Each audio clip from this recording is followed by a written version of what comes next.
जय माता दी। मेरे सभी प्यारे दोस्तों, मैं लक्ष्मी शर्मा बड़ों को चरण स्पर्श, छोटों को प्यार और बराबर वालों को दिल से नमस्कार करती हूँ। आज आप सभी सुनेंगे सूरज भगवान की व्रत कथा। द्वापर युग की बात है। भगवान श्री कृष्ण एक बार अपनी बुआ कुंती के आश्रम काम्य वन में पहुँचे। उस समय पांडव लोग अज्ञातवास कर रहे थे।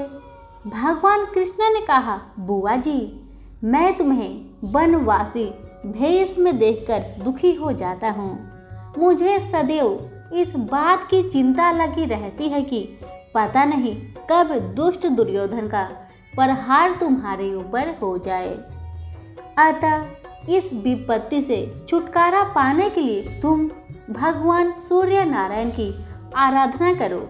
भगवान सूर्य ही सभी जीवों के नियंता और प्राण हैं। उनके तेज से ही जीवों का उद्धार होता है। भगवान कृष्ण ने बतलाया कि एक बार शंकर जी से पार्वती जी ने कुछ पूछा था, उसे मैं तुमसे बतलाता हूँ। शिव जी ने पार्वती से कहा, यदि तुम इस बात की जानकारी प्राप्त करनी चाहती हो तो मथुरापुरी में जाओ। वहाँ सूर्यपुत्री यमुना जी की धारा प्रवाहित होती है।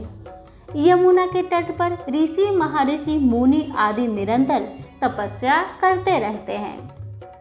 भगवान रुद्र की आज्ञा से पार्वती जी यमुना तट को चल पड़ी। कुछ ही दूर जाने पर उन्हें रास्ते में रोती बिलखती एक स्त्री दिखाई पड़ती है और उस स्त्री ने बतलाया कि उसका नाम कुसुमवती है और उसका निवास कुसुम मार्ग वन के बीच में है। संतानहीनता होने के कारण उसके पति बसंत ने उसे त्याग दिया है और इस प्रकार वह निराश्रिता हो गई है। पार्वती जी उस स्त्री को साथ ले आगे चली कि उन्हें रोती हुई एक दूसरी स्त्री मिली और उस स्त्री ने भी अपना नाम गंगा बताया और कहा कि मेरे पति महाराज शांतनु ने पुत्रों के जीवित न रहने के कारण मुझे अपमानित किया, जिससे मैं दुखी होकर घर चली आई हूँ। इसी प्रकार थोड़ी दूर जाने पर मधुबन में माधवी नाम की और एक स्त्री मिली, जो पति के वैभव का नाश होने के कारण घर से निकाल दी गई थी। इसके अंतर आगे जाने पर कुमुद वन में कुमुदा नाम की स्त्री से भेंट हुई, जिसके पति को राजा ने बंदी बना लिया था और वह व्याकुल होकर विलाप कर रही थी। उन सभी स्त्रियों को साथ लेकर पार्वती जी यमुना तट पर जा पहुंची।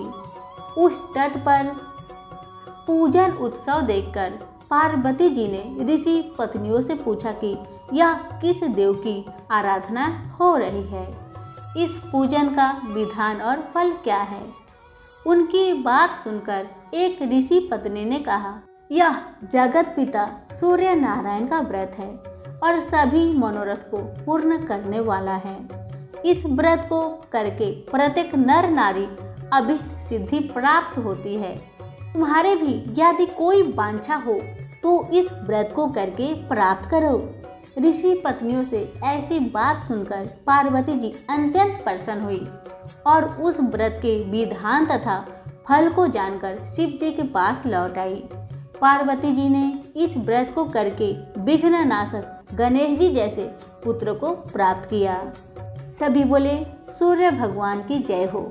हमारी आज की कथा यहीं पर समाप्त होती है। पसंद आने पर लाइक शेयर जरूर करें। धन्यवाद।